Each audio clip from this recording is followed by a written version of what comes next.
Hurmatli haydovchi, hujjatlaringiz joyida. Iltimos, bitta old oynalaringizni ko'tarib yuboring. O'yna, mana o'yna. Abi tonirovka-ku. Tonirovka bor, ha? Xabaringiz bormi, sizni tonirovka ruxsatnomangiz 25-avgustgacha.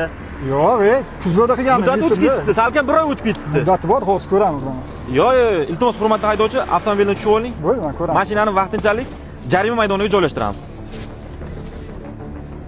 Bo'ldi. Evakuator hayda.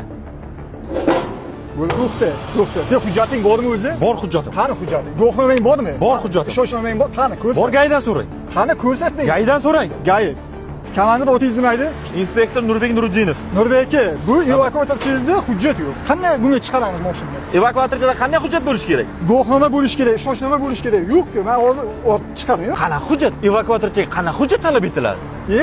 Bilmasangiz bilib qo'ying, gay xodimi Vazirlar Mahkamasining 2011-yil 149-sonli qarori bor.